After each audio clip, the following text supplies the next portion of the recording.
പരിശുദ്ധാത്മാവേ സഹായക, നിരന്തരമെന്നെ സഹായിക്കണേ.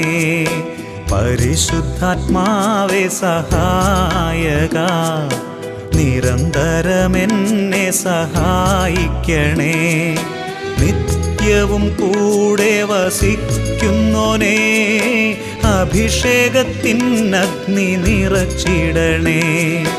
നിത്യവും കൂടെ വസിക്കുന്നോനേ, അഭിഷേകത്തിനഗ്നി നിറച്ചിടണേ.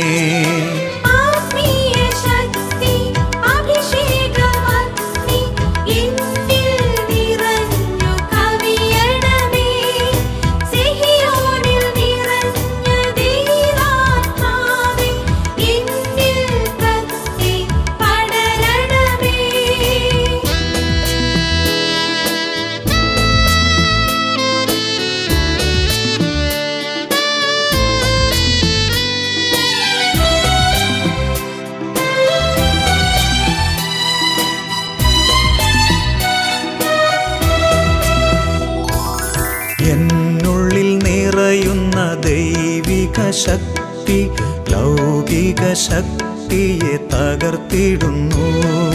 പാപനീതി ന്യായ ബോധ്യങ്ങൾ ഹൃത്തിൽ നിറച്ചെന്നെ അഭിഷേചിക്കൂ. പാപനീതി ന്യായ ബോധ്യങ്ങൾ ഹൃത്തിൽ നിറച്ചെന്നെ അഭിഷേചിക്കൂ. പരിശുദ്ധാത്മാവേ സഹായക, നിരന്തരമെന്നെ സഹായിക്കണേ.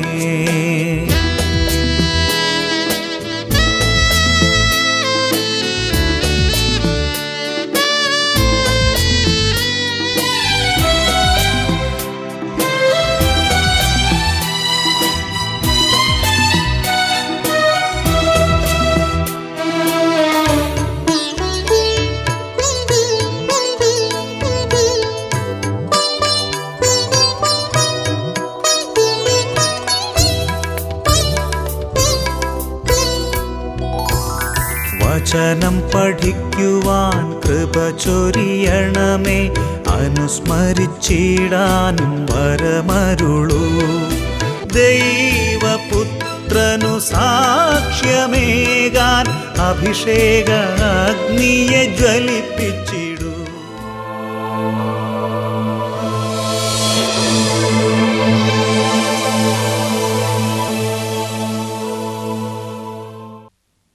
അഭിഷേകാഗ്നിയുടെ എല്ലാ പ്രേക്ഷകർക്കും കർത്താവായ യേശു ക്രിസ്തുവിൻ്റെ ധന്യനാമത്തിൽ കൃപയും സമാധാനവും.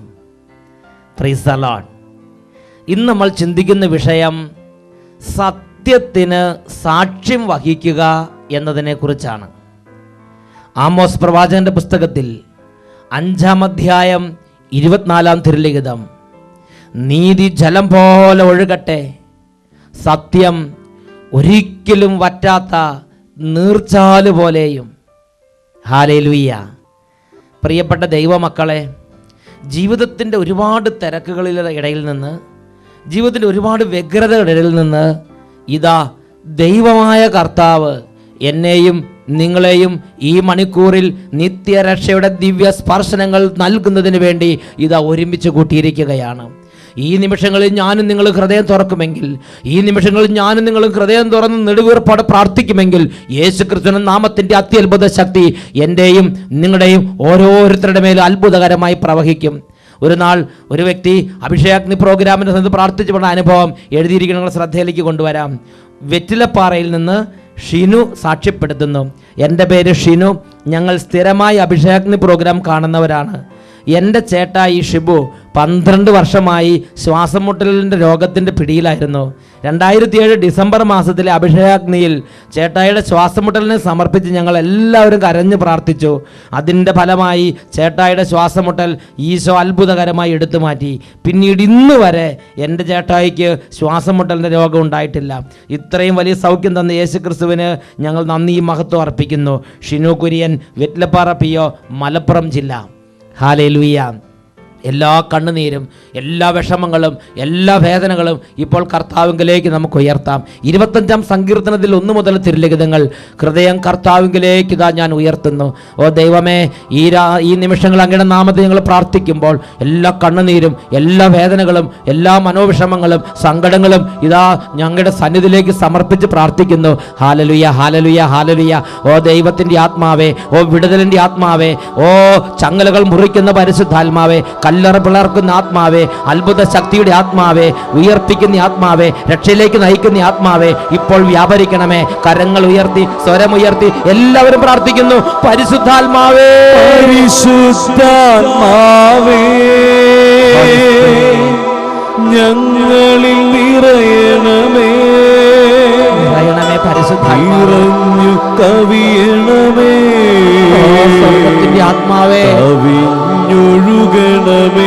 ദാഹിച്ച് ദാഹിച്ച് പ്രാർത്ഥിക്കുന്നു. പരിശുദ്ധാത്മാവേ, ആത്മാവേ, ഞങ്ങളിൽ നിറയണമേ, ഈ എളിയവരിൽ വന്ന് വ്യാപരിക്കണമേ. നിറഞ്ഞു കവിയണമേ, കവിഞ്ഞൊഴുകണമേ.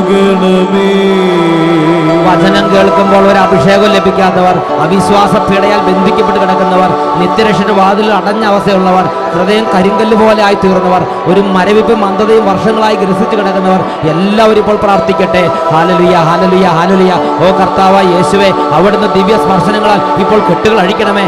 ഈ ദൈവമക്കളെ പീഡിപ്പിച്ചുകൊണ്ടിരിക്കുന്ന എല്ലാ ദുഷ്ടാത്മ പീഡകളെയും, എല്ലാ നാരകീയ സേനകളെയും നസ്രനായി യേശുവിന്റെ നാമത്തിൽ ശാസിക്കുന്നു. ദുരാത്മാവേ, ഈ ദൈവമക്കളിൽ നിന്നും ഇവരുടെ കുടുംബങ്ങളിൽ നിന്നും ഇപ്പോൾ വിട്ടഴിഞ്ഞു പോവുക. ഹാലലുയ, ഹാലലുയ, ഹാലലുയ. യേശുവേ ആരാധന, ആരാധന, ആരാധന. യേശുവേ സ്തോത്രം, യേശുവേ നന്ദി, യേശുവേ സ്തോത്രം, യേശുവേ നന്ദി. Praise the Lord. Hallelujah. Amos പ്രവാചകന്റെ പുസ്തകം 5-ാം അധ്യായം 24-ാം തിരുലിഖിതം. നീതി ജലം പോലെ ഒഴുകട്ടെ, സത്യം ഒരിക്കലും വറ്റാത്ത നീർച്ചാല് പോലെയും. എൻ്റെയും നിങ്ങളുടെയും ജീവിതത്തിൽ സ്വർഗം ആഗ്രഹിക്കുന്ന അതിപ്രധാനമായ ഒരു ഗുണവിശേഷമാണ് സത്യത്തിന് സാക്ഷ്യം വഹിക്കുക എന്നുള്ളത്. ഒരു ദിവസം ഒരു നാട്ടുംപുറത്ത് ഒരു തഴക്കവും പഴക്കവും സിദ്ധിച്ച ഒരു നല്ല വികാരിയച്ഛൻ, ആ വികാരിയച്ഛൻ്റെ അടുത്ത് ഇടവകയിൽ നിന്ന് നല്ല പ്രായമുള്ള ഒരു നല്ല അമ്മായിയമ്മ ആ അച്ഛൻ്റെ അടുത്ത് അച്ഛന് ചില സമ്മാനങ്ങൾ കൊടുക്കാൻ തുടങ്ങി. നല്ല പൂവമ്പഴം പഴുത്തൊരു പടല, വേറൊരു ദിവസം ഒരു പാത്രം നിറയെ ചക്ക പുഴുങ്ങിയതും കോഴിക്കറിയും, ഇങ്ങനെ ഓരോരോ സമ്മാനങ്ങൾ വികാരിയച്ഛന് ഇടയ്ക്കിടയ്ക്ക് കൊടുക്കാൻ തുടങ്ങി. പ്രിയപ്പെട്ട സഹോദരങ്ങളെ, അച്ഛൻ നല്ല പ്രായമുള്ള തഴക്കവും പഴക്കവും സിദ്ധിച്ച അച്ഛനായതുകൊണ്ട് അച്ഛൻ ആ അമ്മച്ചിയോട് പറഞ്ഞു, ദാ അവിടെ വെച്ചുകൊള്ളുക. അച്ഛന് പ്രത്യേകിച്ചൊന്നും എതിർപ്പില്ല, അവിടെ വെച്ചുകൊള്ളുക. അങ്ങനെ ഈ അമ്മായിമ്മ ഓരോ തവണ സമ്മാനങ്ങൾ കൊടുക്കുമ്പം അച്ഛനോട് മരുമകളെക്കുറിച്ച് നന്നായിട്ട് അങ്ങോട്ട് പറയാൻ തുടങ്ങി. ഓരോ തരത്തിലുള്ള കുറ്റങ്ങൾ, മരുമകളുടെ കുറ്റങ്ങൾ ഈ അമ്മായിമ്മ പറഞ്ഞു കേൾപ്പിക്കും, സമ്മാനവും കൊടുക്കും. അച്ഛനതെല്ലാം മൂളി കേൾക്കും. അങ്ങനെ ദിവസങ്ങളും മാസങ്ങളും കടന്നുപോയി. കുറേ കാലം കഴിഞ്ഞപ്പോൾ അമ്മായിമ്മ പലതവണ സമ്മാനങ്ങൾ കൊടുത്തു കഴിഞ്ഞു. ഒരു ദിവസം അമ്മായിമ്മയ്ക്ക് ഒരു ജിജ്ഞാസ. അമ്മായിമ്മ ചോദിച്ചു, ഞാൻ ഇത്രയും കാലം എൻ്റെ മരുമകളെ കുറിച്ച് ഇത്രയും പറഞ്ഞു കേൾപ്പിച്ചിട്ട് അച്ഛനൊന്നും തോന്നണില്ലേ? അപ്പോൾ അച്ഛൻ്റെ അഭിപ്രായം, അച്ഛന് തോന്നിയ പരിശുദ്ധാത്മ ബോധ്യം അച്ഛൻ അമ്മായിമ്മയോട് പറഞ്ഞു. അമ്മായിമ്മയുടെ മുഖത്തേക്ക് അച്ഛൻ നോക്കി. എന്നിട്ട് അമ്മായിമ്മയോട് പറഞ്ഞു, അമ്മായിമ്മയുടെ മരുമകള് സത്യത്തിൽ ഒരു വിശുദ്ധയാണ്. അമ്മായിയമ്മ ഞെട്ടിത്തെറിച്ചു. അമ്മായിയമ്മയുടെ മുഖമല്ല രൗദ്രമായി. അമ്മായിയമ്മ കോപാവിഷ്ടയായി.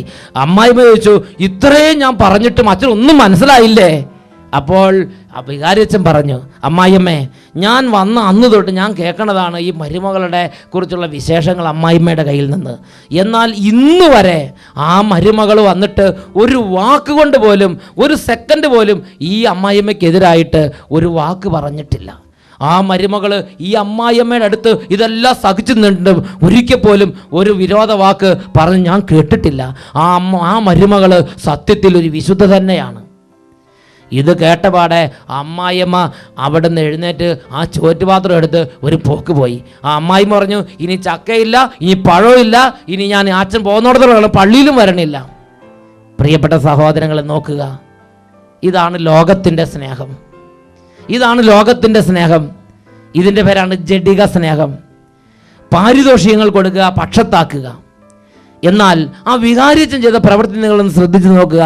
ആ വികാരിയച്ഛൻ, ഈ അമ്മായിയമ്മ വികാരിയച്ഛനെ പാട്ടിലാക്കാൻ, പക്ഷത്താക്കാൻ ഒരുപാട് കാലം ശ്രമിച്ചെങ്കിലും വികാരിയച്ഛന് കിട്ടിയ ബോധ്യം, വികാരിയച്ഛന് കിട്ടിയ കാഴ്ചപ്പാട്, വികാരിയച്ഛൻ വ്യക്തമായി അമ്മായിയമ്മയുടെ മുഖത്ത് നോക്കി പറയേണ്ടതുപോലെ സമയത്ത് പറഞ്ഞങ്ങോട്ട് കേൾപ്പിച്ച്, ഇത് എനിക്ക് തൻ്റെ ഈ അമ്മായിയമ്മയുടെ ഈ ഇഷ്ടം നഷ്ടപ്പെടുമെന്നും ഈ സമ്മാനങ്ങളൊക്കെ നഷ്ടപ്പെടുമെന്നും ഒരുപക്ഷെ ഇനി ഒരിക്കലും ഈ അമ്മായിയമ്മ ഈ പള്ളിമുറിയിലേക്ക് വരില്ലെന്നും എല്ലാം വ്യക്തമായിട്ട് വികാരിച്ചന് തഴക്കവും പഴക്കവും വികാരിച്ചന് വ്യക്തമായിട്ട് അറിയാം.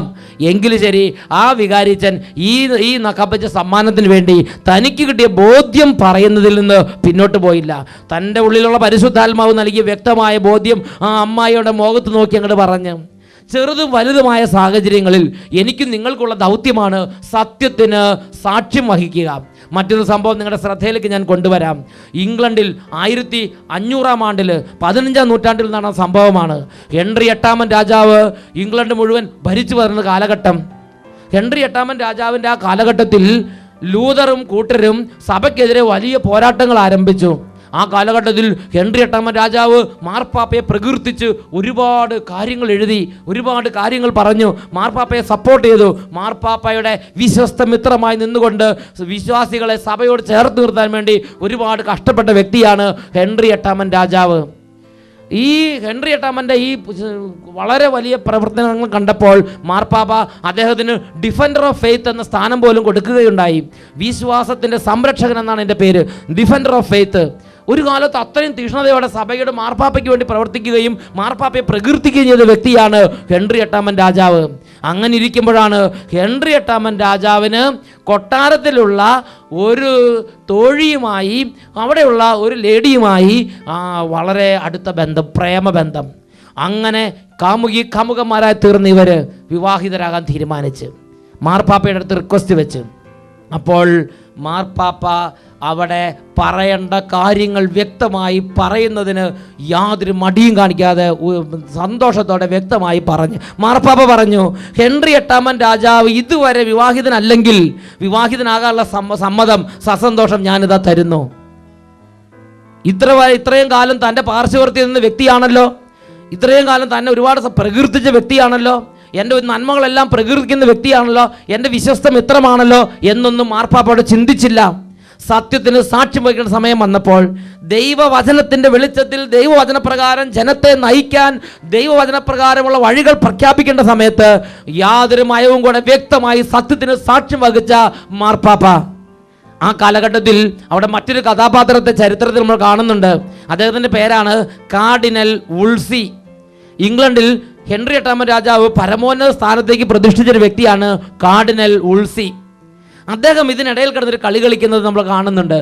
മാർപ്പാപ്പായുടെയും ഹെൻറി 8-ാമൻ രാജാവിൻ്റെ ഇടയിൽ നിന്ന് ഈ രാജാവിൻ്റെ കാര്യം എങ്ങനെയെങ്കിലും നടത്തി കൊടുക്കാൻ വേണ്ടി സത്യത്തിൻ്റെ വഴിവിട്ടാലും കുഴപ്പമില്ല, വചനത്തിൻ്റെ വഴിവിട്ടാലും കുഴപ്പമില്ല, ഈ രാജാവിൻ്റെ ഈ കല്യാണം നടത്തി കൊടുക്കാൻ വേണ്ടി യത്നിക്കുന്ന ഒരു കാർഡിനലിനെയാണ് നമ്മളവിടെ കാണുന്നത്.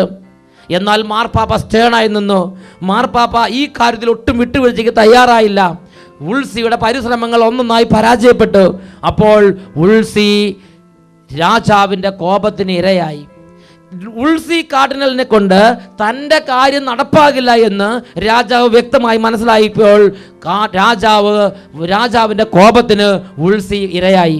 അങ്ങനെ ദ ഗ്രേറ്റ് സീൽ, മഹാമുദ്ര എന്ന പ്രമുഖ സ്ഥാനം ഈ കാർഡിനലിൽ നിന്ന് രാജാവ് എടുത്തു മാറ്റി. വീണ്ടും കാലങ്ങൾ മുമ്പോട്ട് നീങ്ങി. ഈ രാജാവ് വീണ്ടും ഈ കാർഡിനൽ വീണ്ടും രാജാവിനെ പ്രീതിപ്പെടുത്താൻ വേണ്ടി ശ്രമിച്ചുകൊണ്ടിരിക്കുകയാണ്.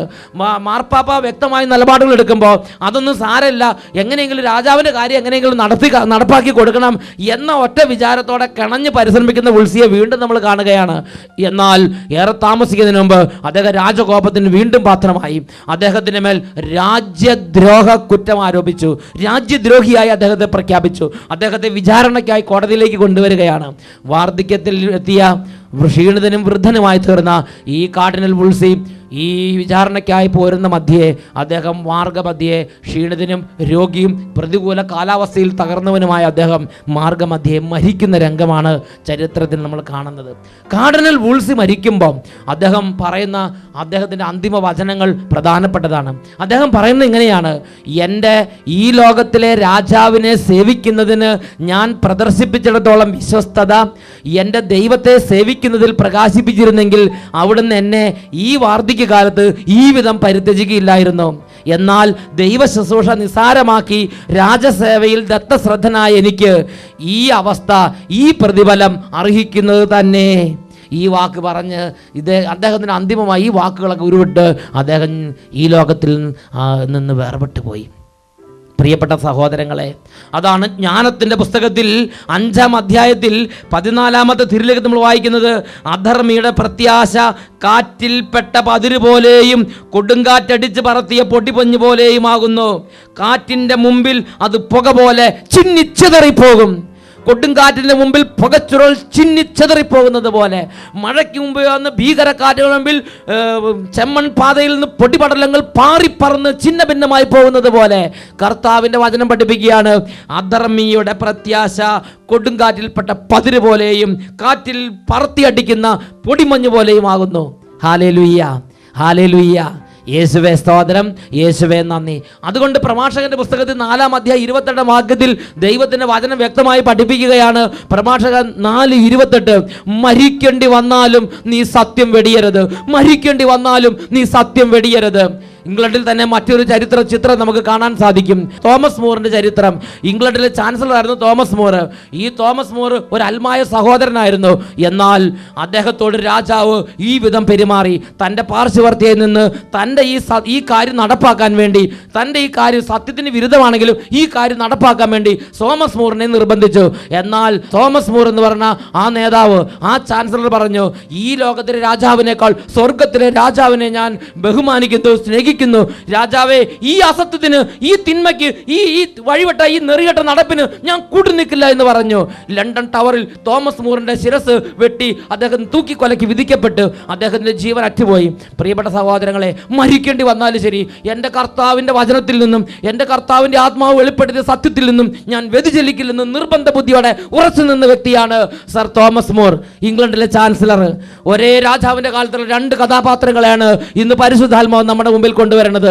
സത്യത്തിന് സാക്ഷ്യം വഹിക്കാൻ വേണ്ടി ജീവൻ കൊടുത്ത തോമസ് മൂറും, സത്യത്തിന് സാക്ഷ്യം വഹിക്കേണ്ട സമയം വന്നപ്പോൾ അങ്ങോട്ടും ഇങ്ങോട്ടും ചാഞ്ചാടി ലോകത്തിന് നന്മയ്ക്ക് വേണ്ടുന്ന മറ്റൊരു ജീവിതത്തെയാണ് പരിശുദ്ധാത്മാവ് കാണിച്ചു തരുന്നത്. ഹോസിയ പ്രവാചകന്റെ പുസ്തകം 11-ാം അധ്യായം അതിൽ 12-ാം തിരുലിഖിതം കർത്താവ് അരുളി ചെയ്യുന്നു: എഫ്രായിം വ്യാജം കൊണ്ടും ഇസ്രായേൽ ഭവനം വഞ്ചന കൊണ്ടും എന്നെ വലയം ചെയ്തിരിക്കുന്നു. എന്നാൽ യൂദായെ ഇന്നും ദൈവം അറിയുന്നു, അവൻ പരിശുദ്ധനായവനോട് വിശ്വസ്തത പുലർത്തുന്നു. യൂദായെ ഇന്നും ദൈവം അറിയുന്നു, എന്തെന്നാൽ അവൻ പരിശുദ്ധനായവനോട് വിശ്വസ്തത പുലർത്തുന്നു. ദൈവം കണ്ണിലെ കൃഷ്ണമണി പോലെ വിലമതിക്കുന്ന ഒരു സുഹൃതമാണ് വിശ്വസ്തത, സത്യത്തോടുള്ള കൂറ്. ആമോസ് പ്രവാചകന്റെ പുസ്തകത്തിൽ 5-ാം അധ്യായം 6-7 തിരുലിഖിതങ്ങൾ: ന്യായത്തെ കീഴ്മേൽ മറിക്കുകയും സത്യത്തെ നിലത്തെറിയുകയും ചെയ്യുന്നവരെ കർത്താവിനെ അന്വേഷിക്കുവിൻ, നിങ്ങൾ ജീവിക്കും. എന്നാൽ ഇന്ന് എന്നെയും നിങ്ങളെയും കർത്താവ് ആക്കിയിരിക്കുന്ന സ്ഥാനങ്ങളിലിരുന്ന് ഞാനും നിങ്ങൾ എന്താണ് ചെയ്യുന്നത്? ഇന്ന് ഞാനും നിങ്ങൾ ആയിരിക്കുന്ന ഇരിപ്പിടങ്ങൾ ഞാനും നിങ്ങൾ വെട്ടിപ്പിടിച്ചതാണെന്ന് വിചാരിക്കരുത്. റോമാലേഖനത്തിൽ 9-ാം അധ്യായം 17 തിരുലിഖിതം വിശുദ്ധ ലിഖിതം ഫറവോയോട് പറയുന്നു: ഭൂമിയിലെങ്ങും എൻ്റെ നാമം ഉദ്ഘോഷിക്കപ്പെടുന്നതിനും എൻ്റെ ശക്തി നിന്നിൽ വെളിപ്പെടുന്നതിനും വേണ്ടിയാണ് ഞാൻ നിന്നെ ഉയർത്തിയത്. പ്രിയപ്പെട്ട മകനെ, മകളെ, നിനക്ക് ദൈവം നൽകിയിരിക്കുന്ന ഈ ഉദ്യോഗസ്ഥാനത്തിരുന്ന് നീ ഇന്ന് കൈക്കൂലിക്കും കരിഞ്ചന്തയ്ക്ക് കൂട്ടു നിൽക്കുന്ന ഒരു വ്യക്തിയാണോ? ദൈവം നിന്നെ ഉയർത്തിയ നിന്റെ സഭാ സ്ഥാപനങ്ങളിൽ ഇരുന്ന് നീ ഇന്ന് സത്യത്തിന് സാക്ഷ്യം വഹിക്കേണ്ട സമയത്ത് നീ ഇന്ന് അന്ധകാരത്തിൻ്റെ കെട്ടിൽപ്പെട്ട് നീ ചാഞ്ചാടുന്ന ഒരു വ്യക്തിയാണോ? നീ ഇന്ന് രാഷ്ട്രീയ കൂട്ടുകെട്ടുകൾക്ക് വേണ്ടിയും, നീ ഇന്ന് ലോകത്തിൻ്റെ നേട്ടങ്ങൾക്ക് വേണ്ടിയും, ലോകത്തിൻ്റെ കയ്യടിക്ക് വേണ്ടിയും പരിശുദ്ധാത്മാവ് വെളിപ്പെടുത്തി തരുന്ന സത്യവചനത്തിൻ്റെ മാർഗം വിട്ട് വ്യതിചലിച്ച് നടക്കുന്ന ഒരു ജീവിതത്തിന് അടിമയായി മാറിയോ? ദൈവത്തിൻ്റെ വചനം വ്യക്തമായി പഠിപ്പിക്കുകയാണ്. നീ ഇന്ന് കൈക്കൂലി വാങ്ങിയിട്ടാണെങ്കിലും ശരി, നീ ഇന്ന് ലോകത്തിൻ്റെ കൂട്ടുപിടിച്ചാണെങ്കിലും ശരി, നീ ഇന്ന് ഉയർന്നുയർന്ന് നീ നക്ഷത്രങ്ങളുടെ ഇടയിൽ കൂടി വെച്ച് പാർക്കുന്നൊരു വ്യക്തിയാണെങ്കിലും ഇതാ ദൈവത്തിൻ്റെ വചനം പറയുന്നു: നിങ്ങൾ സത്യത്തെ വിറ്റ് ചെത്തിയൊരുക്കിയ മാളികകൾ കൊണ്ട്, ചെത്തിയൊരുക്കിയ കല്ലുകൾ കൊണ്ട് നിങ്ങൾ മാളികകൾ പണിയുന്നു, എന്നാൽ നിങ്ങൾ അതിൽ വസിക്കുകയില്ല. നിങ്ങൾ ഇന്ന് സത്യം വിറ്റ് കിട്ടിയ കാശ് കൊണ്ട് നിങ്ങൾ ഇന്ന് എസ്റ്റേറ്റുകൾ നട്ടുപിടിച്ച് മുന്തിരിത്തോട്ടങ്ങൾ നട്ടുപിടിപ്പിക്കുന്നു.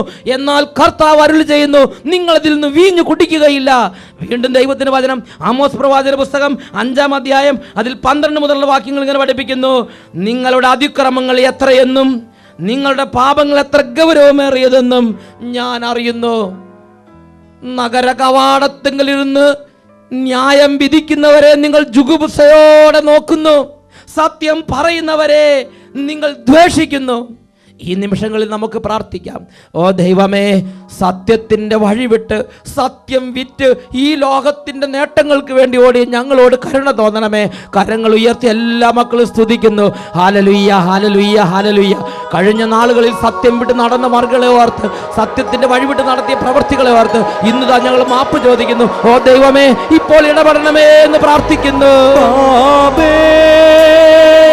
ഗോപുരം പണിയും മനുഷ്യ, ദൈവത്തെ നീ മറന്നുവോ? തിരുസന്നിധിയിൽ അകന്നുവോ? തെറ്റുകൾ പറ്റിയിട്ടുണ്ട് കർത്താവേ, വഴിവിട്ട് നടന്നു കർത്താവേ, കരുണ തോന്നണമേ. പണിയും മനുഷ്യ, ദൈവത്തെ നീ മറന്നുവോ? തിരുസന്നിധിയിൽ അകന്നുവോ? കർത്താവേ, ഈ നിമിഷങ്ങളിൽ ഞങ്ങൾ ഇതാ താഴ്മയോടെ പ്രാർത്ഥിക്കുന്നു. ഞങ്ങളെയും ഞങ്ങളുടെ കുടുംബങ്ങളെയും അനുഗ്രഹിക്കണമേ കർത്താവേ. സത്യത്തിൻ്റെ വഴികളിലൂടെ സത്യമാർഗം വിട്ട് നടന്ന് സത്യത്തിൻ്റെ വഴികളിലൂടെ നടക്കണം. ഞങ്ങൾ സത്യമാർഗം വിട്ട് നടന്നിടത്ത് മാപ്പ് ചോദിക്കുന്ന കർത്താവേ. സത്യത്തിൻ പാതമീ മറന്നോ? നിന്റെ ഹൃദയത്തിൽ അന്ധത നിറഞ്ഞോ? അപ്പാ, സത്യത്തിൻ പാതമീ മറന്നോ? ഞങ്ങളുടെ സ്വർഗത്തിലെ അപ്പാ, നിന്റെ ഹൃദയത്തിൽ അന്ധത നിറഞ്ഞോ? തെറ്റുകളിൽ അകപ്പെട്ട് കർത്താവേ, ജീവിത ബന്ധങ്ങൾ ഉലഞ്ഞോ? നീറും നിരാശയിൽ തളർന്നോ? ജീവിത ബന്ധങ്ങൾ ഉലഞ്ഞോ? നീറും നിരാശയിൽ തളർന്നോ? യേശുവിനരികിൽ തിരിച്ചു വരൂ നീ, പുതിയൊരു ജീവിതം തേടാൻ, രക്ഷകൻ പൂർണ്ണത തേടാൻ, രക്ഷകൻ പൂർണ്ണത തേടാൻ.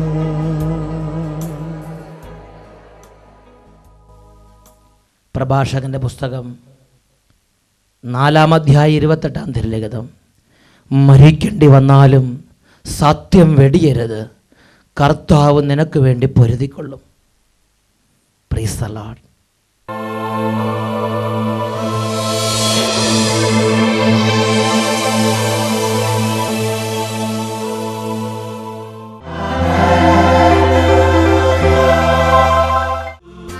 സത്യത്തിന് സാക്ഷ്യം വഹിക്കാൻ വന്ന ദൈവപുത്രനായ യേശു ക്രിസ്തു, പ്രിയപ്പെട്ട ദൈവമക്കളെ, കരങ്ങൾ ഉയർത്തി രക്ഷിതാവിനെ വിളിക്കുക. ഒത്തിരി കാലങ്ങളായി കുടുംബത്തിലും ജീവിതത്തിലും വംശത്തിലും പാരമ്പര്യത്തിലും കുട്ടികൊള്ളുന്ന എല്ലാ അന്ധകാര കോട്ടകളും ഛിന്ന ഭിന്നമാകുന്ന സമയമാണിത്. അത്ഭുത ശക്തി ഇതാ വ്യാപരിക്കുന്നു. എല്ലാവരും വിളിക്കുന്നു, യേശുവേ, യേശുവേ, ഹല്ലേലൂയ, ഹല്ലേലൂയ. കർത്താവ് യേശുവിൻ്റെ ഉന്നത നാമത്തിൽ എല്ലാ ദുർബോധങ്ങളെയും ദുർശക്തികളെയും എല്ലാ മാരകവ്യാധികളെയും മാരകപീഠകളെയും ശാസിക്കുന്നു, ബന്ധിക്കുന്നു, ബഹിഷ്കരിക്കുന്നു. നിർവീര്യമാകട്ടെ. ഹല്ലേലൂയ, ഹല്ലേലൂയ, ഹല്ലേലൂയ. യേശുവേ.